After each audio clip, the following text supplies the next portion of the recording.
नमस्कार विद्यार्थी मित्रों। शासनाधिकारी कचेरी सिद्धपुर और तालुका प्राथमिक शिक्षणाधिकारी सिद्धपुर प्रेरित इस वर्चुअल क्लास में आप सबका हार्दिक स्वागत है। मैं हूं ठाकर सीमा कुमार शाला नंबर 3 से। विद्यार्थी मित्रों, कक्षा 8 हिंदी में अब तक हम इकाई 3 तक अभ्यास कर चुके हैं।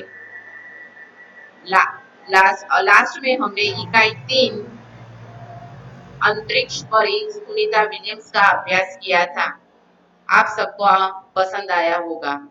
आज हम यहाँ इकाई 4 उठो धरा के अमर सपूतों इस काव्य का अभ्यास करेंगे। तो उठो धरा के अमर सपूतों यह एक पद्य है, काव्य है। इसका प्रकार समूह गान है और यह एक देशभक्ति प्रेरित काव्य भी है, जिसका हम हमारे स्कूल में जो 15 अगस्त और 26 जनवरी के में जो देशभक्ति के कार्यक्रम होते हैं, उसमें भी हम इसे शामिल कर सकते हैं। तो विद्यार्थी मित्रों, इस काव्य का अभ्यास करने से पहले हम इस काव्य के कवि श्री द्वारिका प्रसाद माहेश्वरी जी का परिचय प्राप्त करेंगे।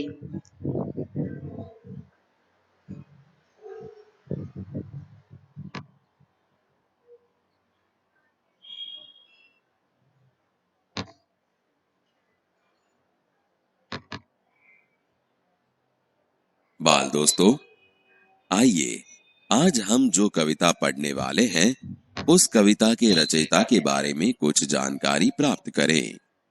कवि परिचय। नाम द्वारका प्रसाद माहेश्वरी। जन्मस्थल रोहता, आगरा, उत्तर प्रदेश। जन्मतिथि 1 दिसंबर 1916। मृत्यु तिथि 29 अगस्त 1998। साहित्य 6 काव्य संग्रह, 2 खंड काव्य, 26 बाल साहित्य, 3 कहानी संग्रह। प्रसिद्ध कृति इतना ऊंचा उठो, माँ यह वसंत ऋतु, कौन सिखाता है चिड़ियों को, उठो धरा के अमर सपूतों इत्यादि।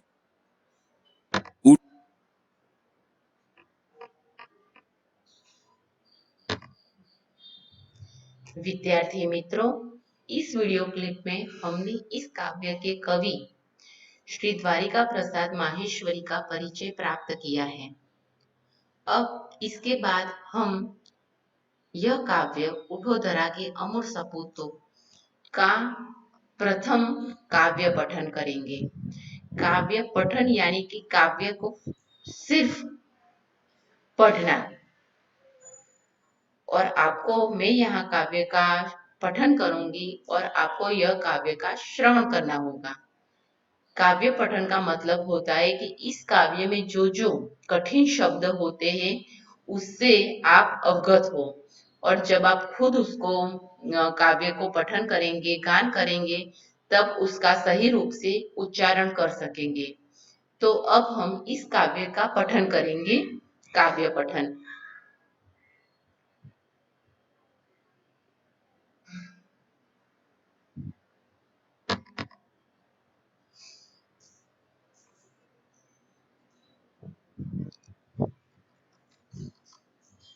काव्य 4 उठो धरा के अमर सपूतों। उठो धरा के अमर सपूतों, पुनः नया निर्माण करो, जन जन के जीवन में फिर से नव स्फूर्ति नव प्राण भरो। नई प्रातः है, नई बात है, नई किरण है, ज्योति नई, नई उमंगे, नई तरंगे, नई आस है, सांस नई। युग युग के मुरझे सुमनों में नई नई मुस्कान भरो, उठो धरा के अमर सपूतों, पुनः नया निर्माण करो। डाल डाल पर बैठ विहग कुछ, नए स्वरों में गाते हैं, गुनगुन गुनगुन करते भौरे मस्त उधर मंडराते हैं। नवयुग की नूतन वीणा में नया राग नवगान भरो, उठो धरा के अमर सपूतों पुनः नया निर्माण करो। कली कली खिल रही इधर, वह फूल फूल मुस्काया है। धरती माँ की आज हो रही नई सुनहरी काया है। नूतन मंगलमय ध्वनियों से गुंजित जग उद्यान करो, उठो धरा के अमर सपूतों पुनः नया निर्माण करो। सरस्वती का पावन मंदिर, शुभ संपत्ति तुम्हारी है। तुम में से हर बालक इसका रक्षक और पुजारी है। शत शत दीपक जला ज्ञान के, नवयुग का आह्वान करो, उठो धरा के अमर सपूतों पुनः नया निर्माण करो।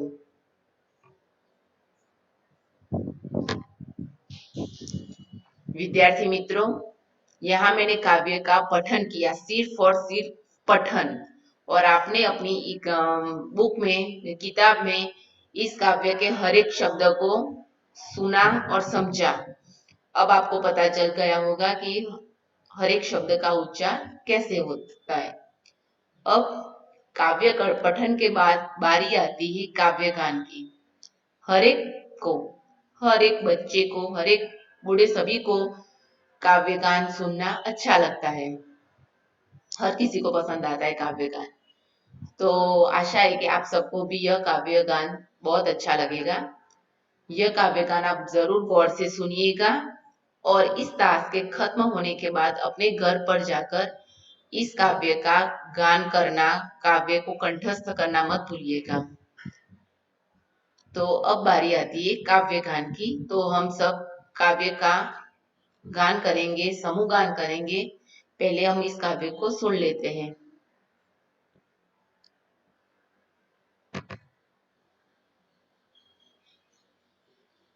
इकाई 4, उठो धरा के अमर सपूतों।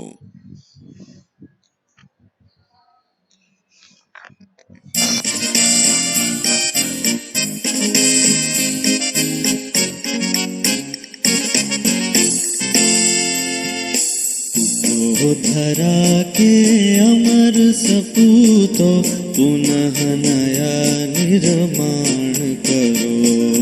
उठो धरा के अमर सपूतों पुनः नया निर्माण करो। जन जन के जीवन में फिर से नव स्फूर्ति नव प्राण भरो। उठो धरा के अमर सपूतों पुनः नया निर्माण करो। जन जन के जीवन में फिर से नव स्फूर्ति नव प्राण भरो।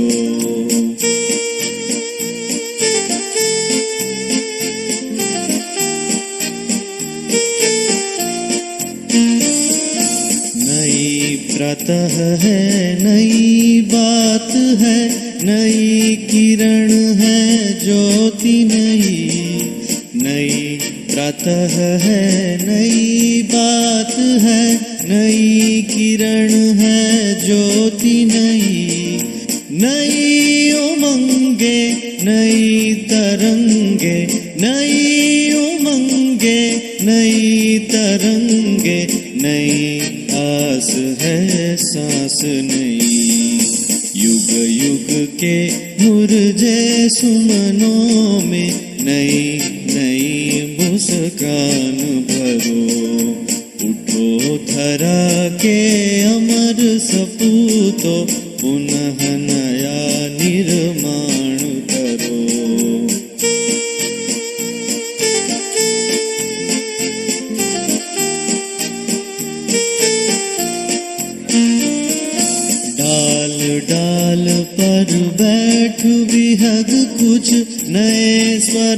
में गाते हैं, डाल डाल पर बैठ विहग कुछ नए स्वरों में गाते हैं। गुन गुन गुन गुन करते भोरे, गुन गुन गुन गुन करते भोरे, मस्त उधर मंडराते हैं। नवयुग की नूतन वीणा में नया राग नवगान भरो। उठो धरा के अमर सपूतो, पुनः नया निर्माण करो।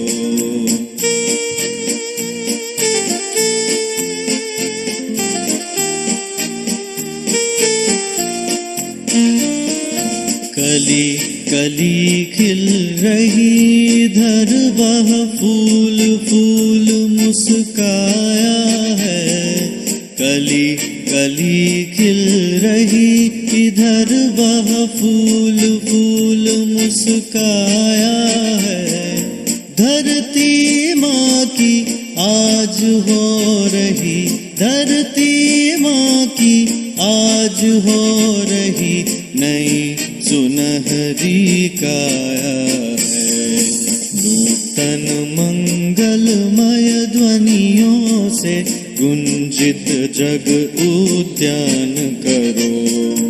उठो धरा के अमर सपूतो, पुनः नया निर्माण करो।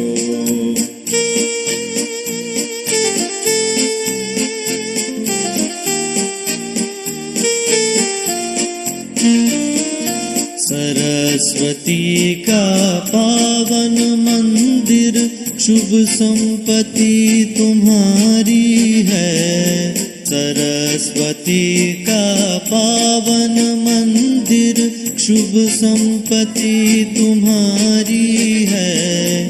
तुम में से हर बालक इसका, तुम में से हर बालक इसका रक्षक और पुजारी है। शत शत दीपक जला ज्ञान के, नवयुग का आह्वान करो।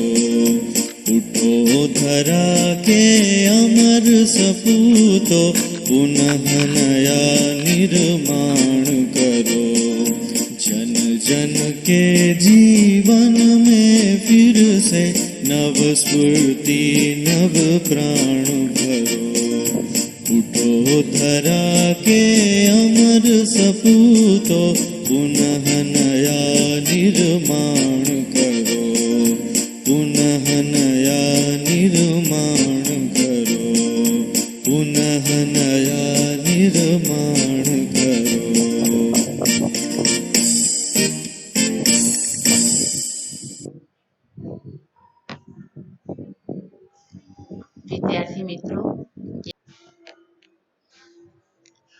विद्यार्थी मित्रों, यहाँ हमने काव्य का श्रवण किया, काव्य गान सुना। हर एक को यह काव्य का राग ढाल पसंद आया होगा। अब बारी आती है काव्य की समझ प्राप्त करने की। तो यह काव्य में से हमें क्या भाव सूचित होता है, यह हम जानने की कोशिश करेंगे। तो यहाँ हम काव्य समझ प्राप्त करते हैं। तो काव्य समझ की ओर।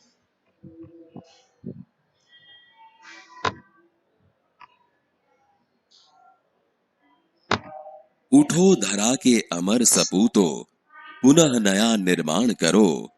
जन जन के जीवन में फिर से नव स्फूर्ति नव प्राण भरो। नई प्रातः है, नई बात है, नई किरण है ज्योति नई।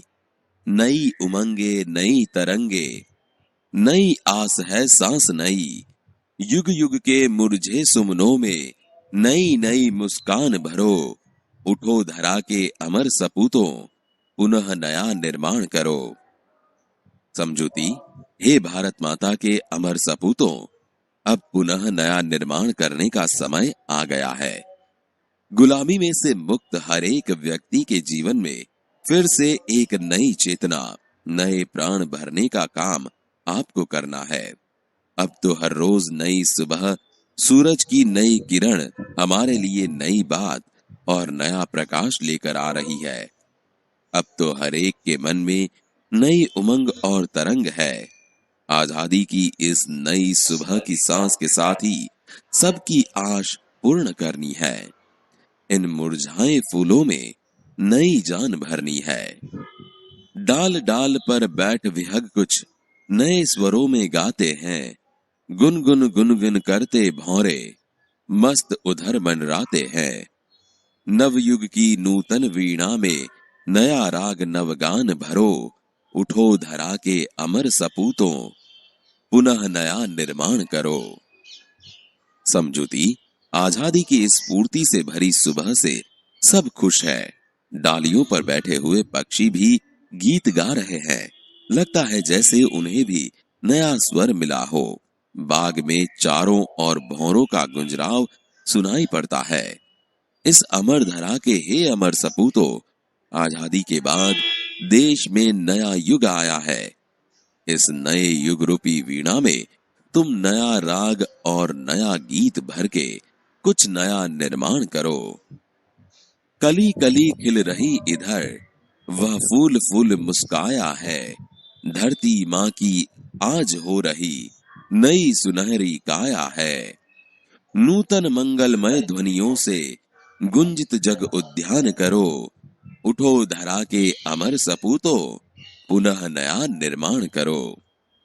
समझुती, आज भारत रूपी उद्यान की हर एक कली खिल रही है और सारे फूल मुस्कुरा रहे हैं। आजादी के सूर्य ने सारी धरती को प्रकाशित किया है। ऐसा लगता है कि धरती माता का शरीर सुनहरा हो गया हो। हे वीर सपूतों, तुम्हें अपनी मंगलमय वाणी से जगरूपी उद्यान को गुंजित करना है। सरस्वती का पावन मंदिर शुभ संपत्ति तुम्हारी है। तुम में से हर बालक इसका रक्षक और पुजारी है। शत शत दीपक जला ज्ञान के नवयुग का आह्वान करो। उठो धरा के अमर सपूतों पुनः नया निर्माण करो। समझोती, यह पूरा देश सरस्वती का मंदिर है। यहाँ की शुभ कल्याणकारी विद्याएं ही तुम्हारी संपत्ति है। तुम में से प्रत्येक बालक इस शुभ विद्या मंदिर का रक्षक और पुजारी है। तुम्हें यहाँ कोटि कोटि ज्ञान के दीपक जलाकर नए युग का आह्वान करना है। हे अमर सपूतों, इस कल्याणकारी ज्ञान के द्वारा ही तुम नए युग का निर्माण करो।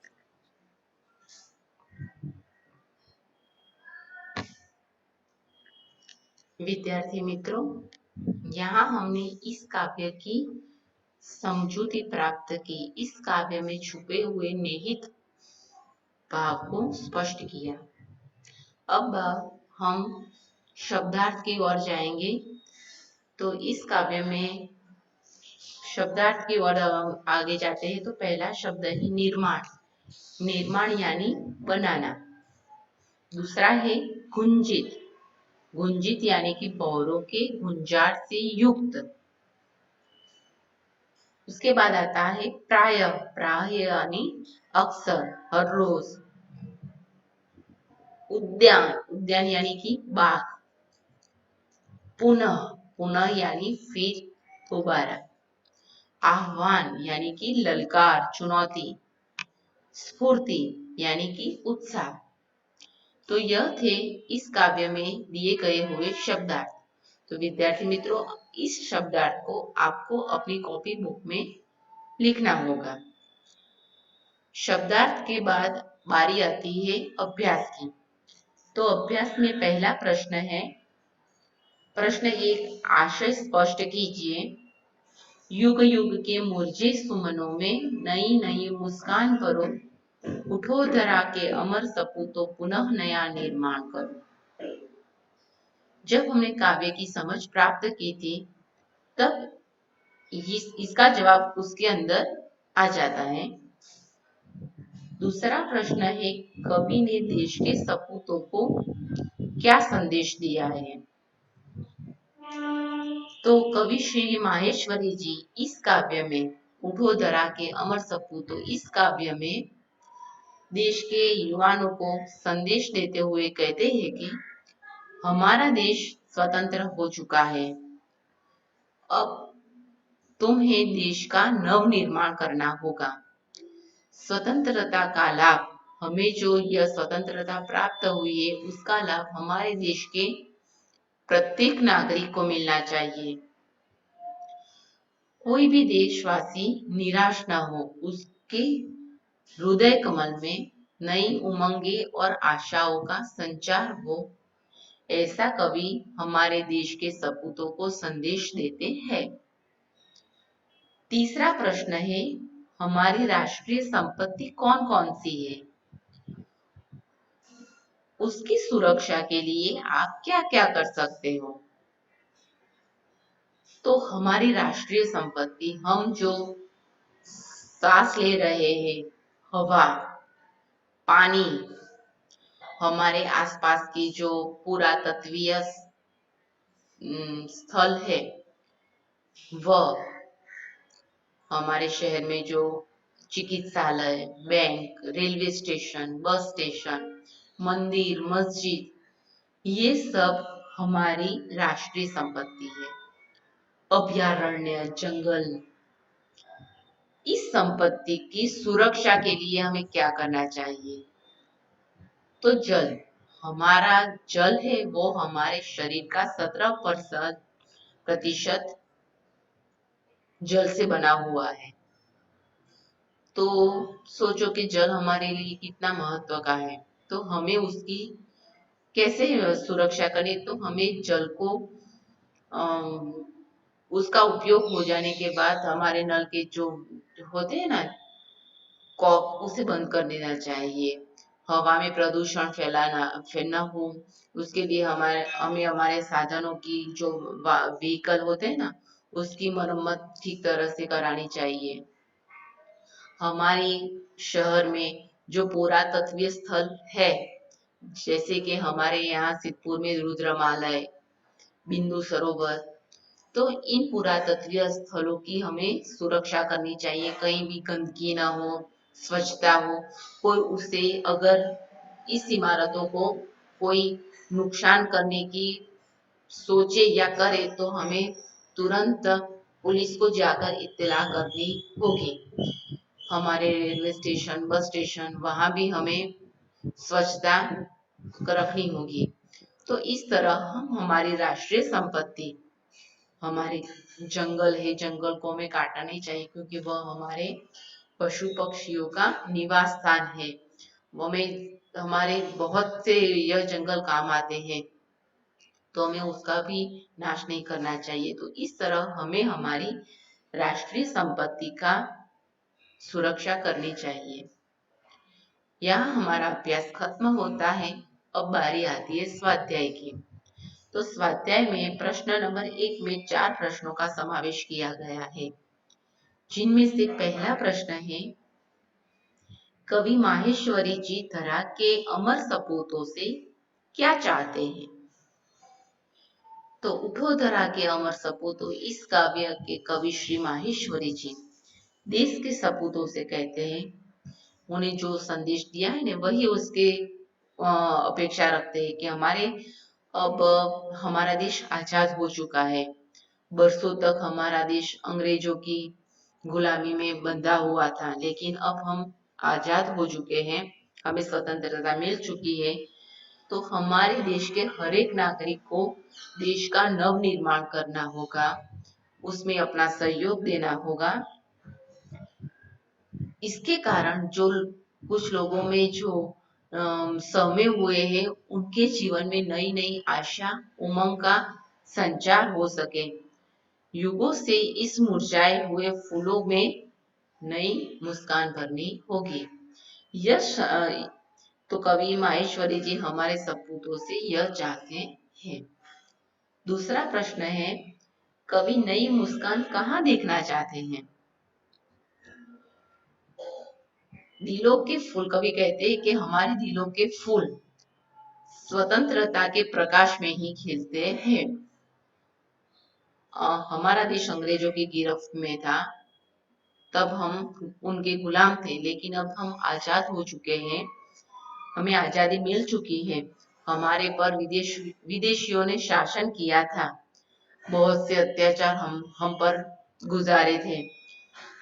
तो इसके कारण हमारे लोग अपना स्वाभिमान खो चुके हैं, वह सहमे हुए डरे हुए हैं। तो हमें इन मुरझाए हुए हृदय सुमनों में हमें नई मुस्कान लानी है। कवि कहते हैं कि यह सहमे हुए डरे हुए हृदय सुमन में हमें नई मुस्कान भरनी है। तीसरा प्रश्न है, देश का नव निर्माण के लिए आप क्या करेंगे? यह प्रश्न हर एक विद्यार्थी को अपनी तरह से लिखना होगा। जैसे हम कहते हैं कि मैं अपने देश के नव निर्माण के लिए हमसे जो भी हो सकेगा वह करूंगा, लेकिन मैं देश का नव निर्माण करना हमारा कर्तव्य है। इसके लिए मैं अपने मोहल्ले में एक मित्र मंडल की स्थापना करूंगा, जिसमें मैं अपने मित्रों को इकट्ठा करके हमारे मोहल्ले के जो रईस है उनके पास से चंदा इकट्ठा करूंगा और उसका उपयोग हमारे मोहल्ले की आसपास की जो झुपड़पट्टी एरिया है ना, उसके बच्चे जो स्कूल नहीं जा सकते उनको शिक्षा प्राप्त हो, ऐसे में प्रयत्न करूंगा। इसके अलावा मैं अपने मोहल्ले में एक विद्यालय वाचनालय भी खोलूंगा, जिसके द्वारा हमारे जो बुजुर्ग हैं वो और झोपड़पट्टी के बच्चे भी यहाँ आकर उसका लाभ हो सके। आप अपनी तरह से उसका जवाब देने की कोशिश करना। चौथा प्रश्न है, इस कविता में कौन सी बात है जिन्हें तुम अपने जीवन में उतारना चाहते हो? यह एक देशभक्ति का काव्य है, जो हमें देश के प्रति बलिदान देने की, कुछ नया करने की प्रेरणा देती है, जिसमें कहा जाता है कि मैं अपने देश से प्रेम करूंगा। मैं सिर्फ अपने लिए ही नहीं बल्कि अपने देश के लिए भी जीऊंगा। मैं हमारे देश के सभी देशवासियों को अपना मानूंगा। अपने अपने देश का गौरव बढ़े ऐसा मैं कार्य करूंगा और देश की सेवा में मैं कभी पीछे हट नहीं करूंगा, ऐसा हम लिख सकते हैं। प्रश्न नंबर 2 में एक काव्य दिया गया है, हमें उस काव्य को पढ़कर उसके नीचे दिए गए प्रश्नों के उत्तर देने हैं। तो पहले हम इस काव्य को पढ़ते हैं। खड़ा हिमालय बता रहा है, डरो न आंधी पानी में, डटे रहो तुम अपने पथ पर कठिनाई तूफानों में। डिगो न अपने पथ से तुम, तो सब कुछ पा सकते हो प्यारे। तुम भी ऊंचे उड़ सकते हो, छू सकते हो नभ के तारे।